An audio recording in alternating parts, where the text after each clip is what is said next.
स्वागत है आपका आज के हमारे इस वीडियो में। दोस्तों आज हम पढ़ने वाले हैं गॉस का प्रमेय। जी हाँ दोस्तों, कक्षा 12 में बहुत ही महत्वपूर्ण टॉपिक गॉस का प्रमेय और साथ ही साथ गॉस के अनुप्रयोग आदि सब पढ़ते हुए जो है हम अगली वीडियो में चलेंगे। परंतु आज के इस वीडियो में हम पढ़ रहे हैं गॉस का प्रमेय क्या है। तो देखिए दोस्तों, गॉस एक जो है वैज्ञानिक भैया थे, उन्होंने एक प्रमेय दे दिया है। तो देखते हैं क्या उनका नियम था। तो भैया गॉस भैया का जो नियम है वो विद्युत फ्लक्स के लिए है। किसके लिए है? विद्युत फ्लक्स के लिए। और आपने विद्युत फ्लक्स पढ़ा होगा कि भैया किसी विद्युत क्षेत्र से गुजरने वाली संपूर्ण बल रेखाएं, संपूर्ण विद्युत बल रेखाएं क्या होती हैं? विद्युत फ्लक्स होती हैं। तो गॉस भैया आए और गॉस भैया ने क्या बताया? गॉस भैया ने कहा कि इन्होंने कहा कि किसी बंद पृष्ठ से गुजरने वाला, क्या बोला इन्होंने? किसी बंद पृष्ठ से गुजरने वाला संपूर्ण विद्युत फ्लक्स, सीधी बात कह सकते हैं कि संपूर्ण फ्लक्स, हम ये कह सकते हैं कि संपूर्ण फ्लक्स उस बंद पृष्ठ के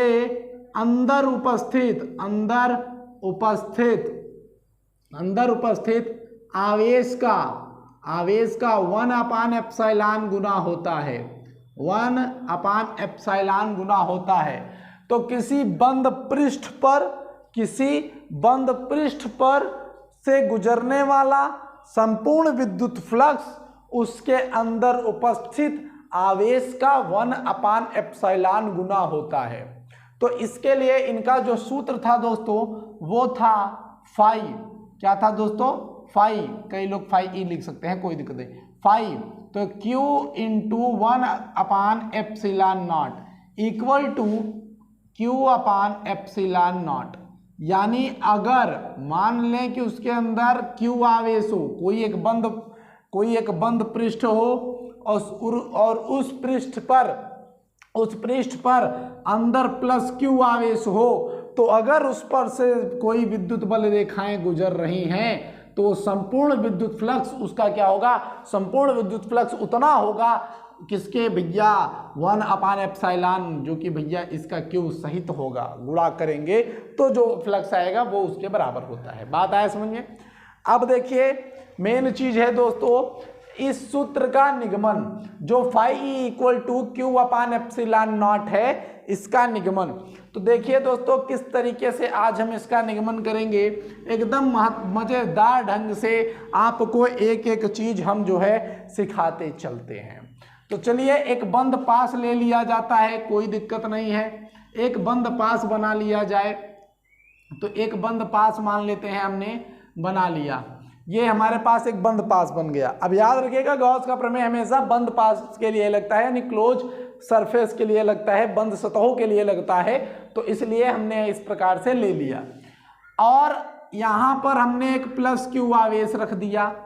यहां से R दूरी पर, कितनी दूरी पर? R दूरी पर एक बिंदु है P। इस बिंदु पर ध्यान से देखिए, ये बिंदु है P। तो यहां से यहां पर हमें क्या निकालना है? थोड़ा ध्यान दीजिएगा। यहां पर हम इसको ऐसे लिख देते हैं, यहां पर हमें विद्युत क्षेत्र निकालना है। अब देखिए यहां से हम इसको ऐसे और इसको यहां पर हम इसको ऐसे लिख देते हैं। ठीक। अब यहां पर आप याद रखिए कि ये +Q है, तो आपका जो विद्युत क्षेत्रफल सदिश होगा, और माफ करिए जो विद्युत क्षेत्र सदिश होगा वो इस दिशा में होगा। क्योंकि जब प्लस होता है तो हमेशा विद्युत क्षेत्र की दिशा क्षेत्र के लंबवत जा रही होती है, यानी उसकी दिशा इस साइड में होगी। ठीक दोस्त। और ये जो क्षेत्रफल है, ये क्षेत्रफल किस तरीके से है? इस तरीके से। तो इसका जो क्षेत्रफल सदिश होगा वो इस तरीके से होगा, यानी क्षेत्रफल सदिश इधर जा रहा है ds। तो ये भी वेक्टर आपका और ये भी वेक्टर। बीच में जो कोण बन रहा है वो थीटा बन रहा है। क्या बन रहा है? थीटा।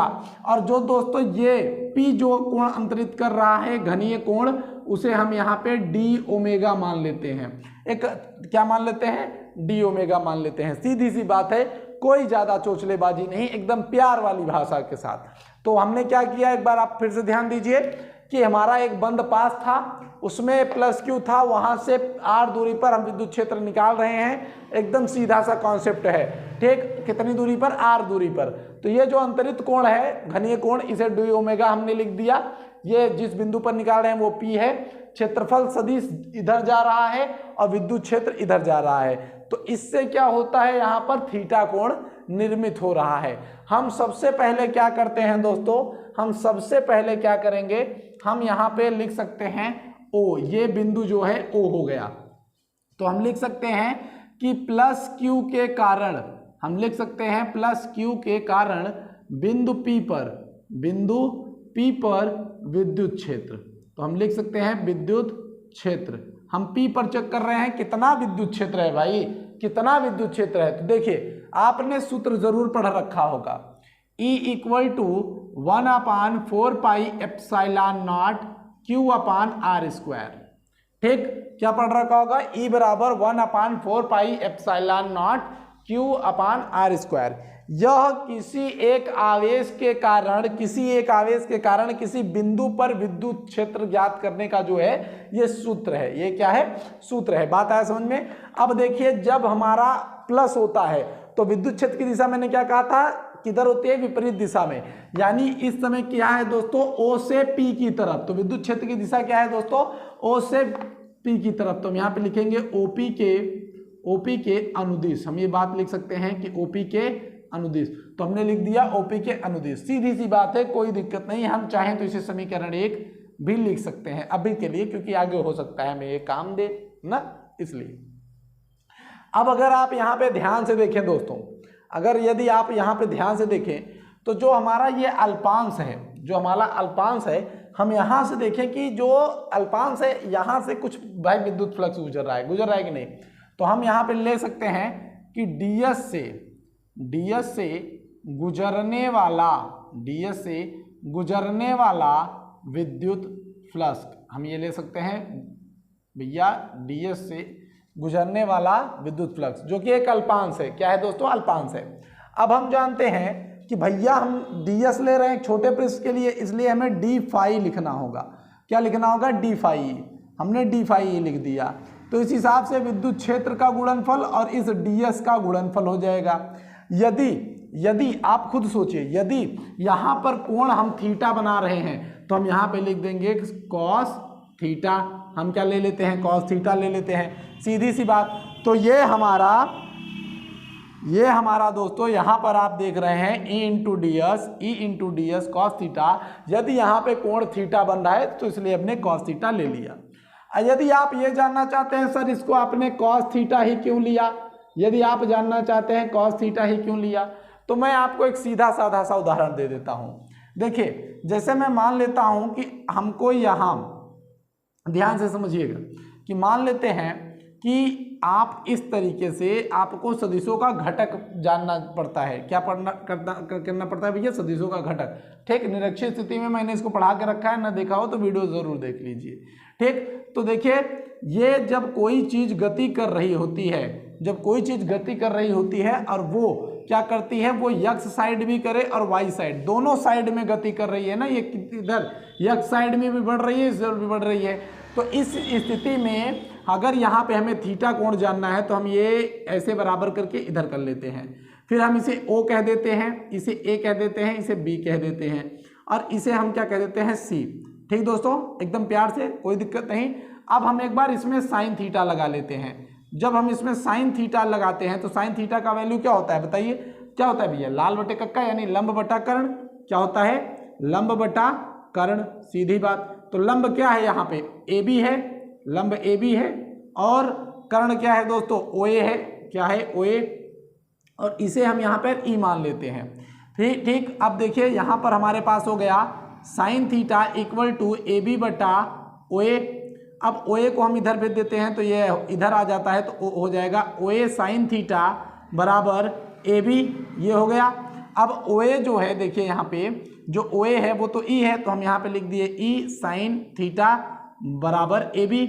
यदि आप ध्यान से देखें तो जो AB होगा वो OC के बराबर होगा। तो हम इसलिए यहाँ पे बता सकते हैं कि ए बी बराबर ओ सी है, हम ये बता सकते हैं।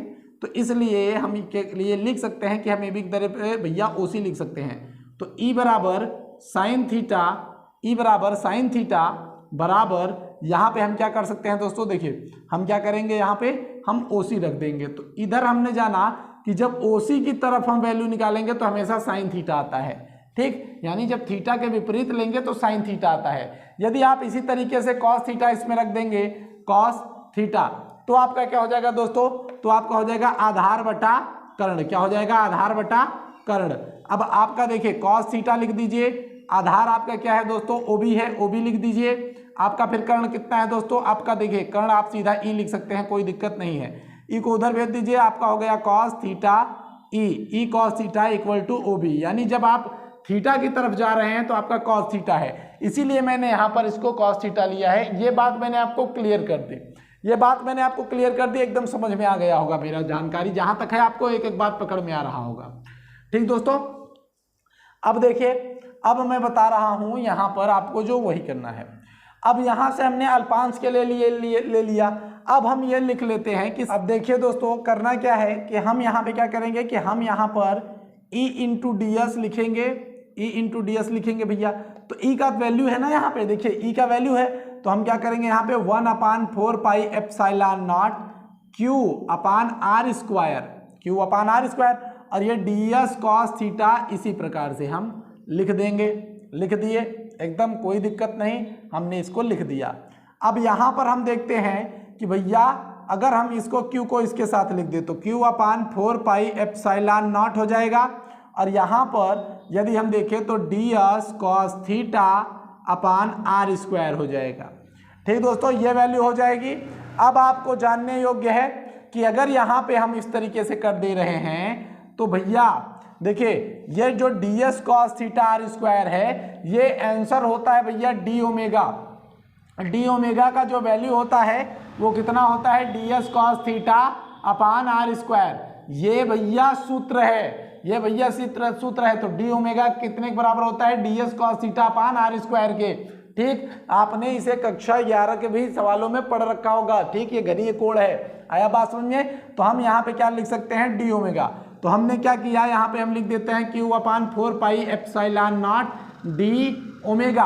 तो हमारे पास जो आंसर आ चुका है दोस्तों वो है d phi E equal to q/4 pi epsilon not d omega. अब हम क्या करेंगे दोस्तों, अब हम निकालेंगे दोस्तों यहाँ से कि संपूर्ण पृष्ठ के लिए क्या, तो हम कहेंगे भैया संपूर्ण पृष्ठ से गुजरने वाला, संपूर्ण पृष्ठ से गुजरने वाला, संपूर्ण पृष्ठ से गुजरने वाला फ्लक्स।